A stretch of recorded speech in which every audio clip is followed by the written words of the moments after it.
Thank you, Mr. Snyder. I'll recognize my esteemed colleague from the great state of Iowa, Mr. King, for 5 minutes. Thank you, Mr. Chairman. I thank the witnesses for your testimony. I note there are 3 Hawkeyes and a Wildcat down here. I don't know how we missed the 4th District, but I won't bring that up. I'd just win the argument if I did. And I appreciate everybody bragging about the production that we do in each of these sections that feed the world. I mean, it's something for everybody to take great pride in. And to go back, I think it's at 140 years, Mr. Brunkow, and that tells me family operation that's tied together, and I hope it can go on for a long, long time. That is the American dream being lived out.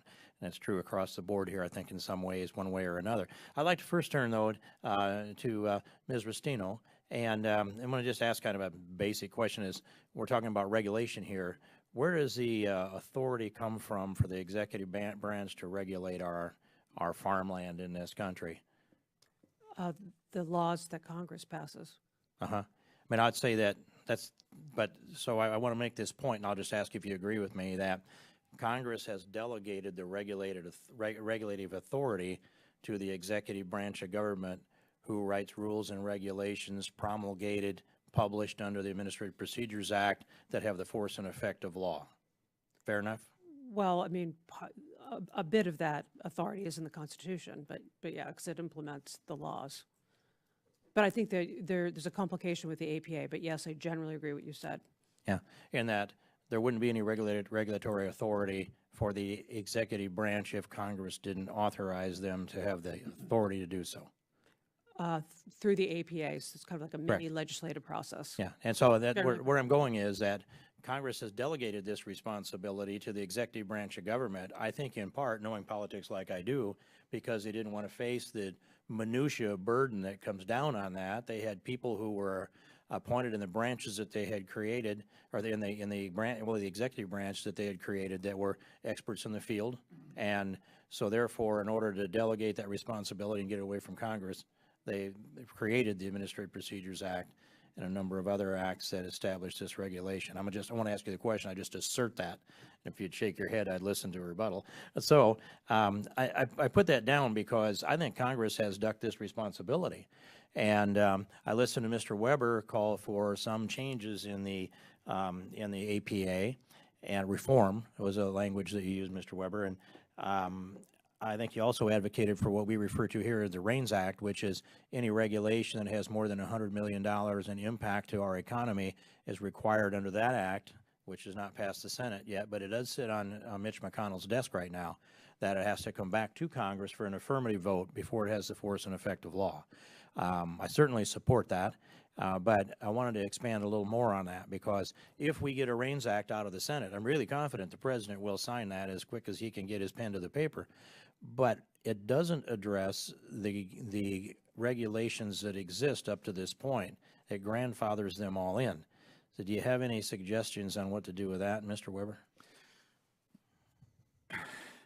I put you on the spot here. Yeah, you are putting me on the spot. Other than I would, if there could be some type of I don't know, of review at least, or go back a certain amount of time, to look at the cost of these regulations.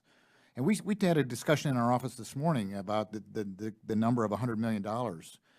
And we came to the conclusion that anytime you impact an industry to that extent, I don't care whether it's a large industry or a small industry, I think there needs to be a second set of eyes that would look at that regulation and hear input from your constituents on how it may or may not impact you. So that was the number we put in there, and but it was also the number that was written into the REINS Act, so it conforms with that. I just serve back a suggestion, and that is that of all the existing regulations and the new regulations, whether they're $100 million more or less, without an amount to it, and I propose that the agencies serve up a minimum of 10% of their regulations each year to Congress to be re-examined, and that they would sunset if Congress doesn't affirm them with an affirmative vote. And that way we would scour through all the existing regulations, we'd reset them to the modern era over a period of a decade, and then any new regulations, eliminate that $100 million and just allow for any new regulations have to come back before Congress. I think we'd pass most of them in a block, and those that were brought to our attention, like WOTUS, we would examine that, and it'd be the voice of the people rather than the agency. I see you nodding your head, Mr. Branco, so I'd like to hear what you'd say to back up that statement. leading the witness, I confess.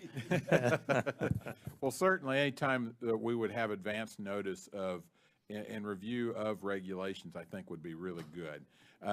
Too often, you know, we don't know about, don't see those regulations until it's almost too late. One thing that did alarm us about WOTUS was the EPA's campaign on social media to promote their rule, their WOTUS rule. There were several posts on Facebook, on Twitter, leading people to support their proposed rule changes. So that really concerns me when I have a government agency trying to lead. Mm-hmm. In conclusion, as my time has run out, I would just say that I've described also sits on Mitch McConnell's desk, and the press didn't hardly catch it. So if you all want to go back and take a look at that, I think we could have a continuing conversation on how to get this government right and hold Congress accountable so that you're not burdened by overregulation. Thank you, and Mr. Chairman, I yield back.